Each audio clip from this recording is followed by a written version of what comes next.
মানে 16 রাউন্ড পর্যন্ত জিতেছি, আর 4টে রাউন্ড বাকি আছে, এবং ওই 5টা রাউন্ড, আর এই 5টা রাউন্ড কিন্তু টোটালটাই আমাদের এরিয়া, মানে 73, 82 এগুলো হচ্ছে আমাদের প্রায় 20-25 হাজার প্লাস হবে আরো।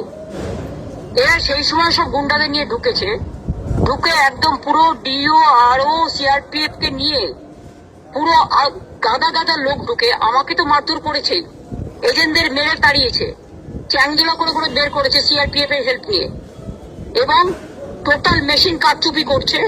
4টে কাউন্টিং এ আমাদেরকে, 5টা কাউন্টিং এ আমাদের কেউ নেই, এবং একতরফা মেশিন নিয়ে চলে যাচ্ছে উইদাউট সিলিং, এবং আমাদের কাউন্টিং এজেন্টদের উইদাউট প্রেজেন্স। আমরা কিন্তু হলেই বসে আছি, মানে বাইরে বসে আছি, আমাদের ভেতরে ঢুকতে দিচ্ছে না।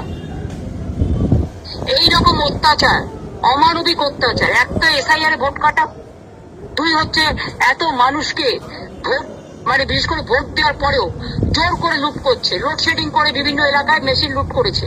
তারপরে সকাল থেকে বিভিন্ন জায়গায় অন্তত 100টা সিটে আমাদের এজেন্টদের মেরে তাড়িয়েছে with the help of CRPF, এবং ডিওরা সেখানে একদম নিশ্চুপ ছিল, আরোরাও তাদের কিছু প্ল্যান করেনি, পুরো দিল্লির নির্বাচন কমিশনের ইনস্ট্রাকশনে করেছে। এই ইলেকশনটা বিজেপির সাথে আমাদের হয়নি, ইলেকশন কমিশন এই ডার্টি গেমটা প্লে করেছে, যে ডার্টি গেমের কোনো ক্ষমা হয় না। এখানে আমরা এখনো বলছি, আমরা 200+ সিটে আমরা এগিয়ে আছি, এগিয়েছিলাম, কিন্তু সেখানে সব কাউন্টিং এজেন্টদের ঘাট ধাক্কা দিয়ে বের করে দিয়ে ইভিএম মেশিন লুট করেছে। ওয়ান সাইডেড বিজেপির গুন্ডা বাইরে বসে আছে, ভেতরে বসে আছে, আর আমাদের কাউন্টিং এজেন্ট আমি সহ আমরা বাইরে 3 ঘন্টা বসে আছি। আর কতক্ষণ এভাবে চলবে? আর তার মধ্যে ইভিএম মেশিন উইদাউট সিল করার জন্য, সিল করতে গেলে তো সব পার্টিকে লাগে, তা আমাদের কাউকে সিল করায়নি, সব এসে ঢুকিয়ে দিয়েছে রুমের মধ্যে, এবং স্ট্রং রুম থেকে সব মেশিন নিয়ে চলে যাচ্ছে নিজেরা নিজেদের মধ্যে কাউন্টিং করে, ওয়ান সাইডেড। আর ডিও আমাকে বলে গেল, ম্যাডাম আপনাদের এআইটিসি কে অন্তত আমরা অ্যালাউ করবো, আপনাদের পাস দেবো, আপনাদের এজেন্টদের ডেকে পাঠান। আমি সবাইকে ডেকে পাঠালাম, আমাকে 2 ঘন্টা টাইম দিল, আমি 1 ঘন্টার মধ্যে সব ডেকে পাঠালাম, but they are not allowed, even I am not allowed. এটা কি ইলেকশন? এটা অ্যাট্রসিটিস। এইভাবে জেতার কোনো মানে হয়? এটা জেতা নয়, এটা অনৈতিকতা, এটা নীতির জয় নয়, এটা আদর্শের জয় নয়, এটা হচ্ছে বিজেপির সবচেয়ে বড় পরাজয়। একতরফা নির্বাচনটা করলো, কাউন্টিংটা পর্যন্ত কাউকে ঢুকতে দিচ্ছে না। অনেক জায়গায় এখনো আমাদের জিতেছে, তাদের সার্টিফিকেটও দেওয়া হয়নি। ভ্যানিশ কুমার নিজেকে কি ভাবে? একদিন নিজে ভ্যানিশ হয়ে যাবে, তখন কি হবে?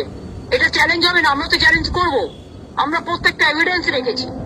ইভেন মনোজ অগরওয়ালকেও আমি টাইম টু টাইম SMS দিয়েছি, আমি আরোকে কমপ্লেন লেটার দিয়েছি, আমি ডিওকে আমাদের হয়ে কমপ্লেন করেছি, অন্যান্য ক্যান্ডিডেটরাও করেছে, কিন্তু ওয়ান সাইডেড। প্রথমে তো আমাকে আসতে দিচ্ছিল না, রাস্তা ব্লক করে দিয়েছিল, তারপর আমি কোনোভাবে এসে ঢুকেছি। তখন থেকেই দেখছি এখানকার ক্যান্ডিডেট এবং তাদের ইন্ডিপেন্ডেন্ট 4টে ক্যান্ডিডেট এবং এজেন্টদের নিয়ে, এবং 4টে করে প্লাস এজেন্টদের নিয়ে 5 জন করে এজেন্ট এক একটা চেয়ারে বসে আছে, আর আমাদের একজনকেও ঢুকতে দিচ্ছে না। ঠিক আছে, এবং সব মেশিন নিয়ে চলে যাচ্ছে, টোটালটাই কাউন্টার প্রোডাক্টিভ, এবং এই কাউন্টিংটা কাউন্টার ম্যান্ডেট করা উচিত। যে যে জায়গায় এগুলো হয়েছে সব কমপ্লেন লজ হয়েছে, তুমি আজ আইনজীবী, আমি তোমাকে ব্যাপারটা জানিয়ে রাখলাম।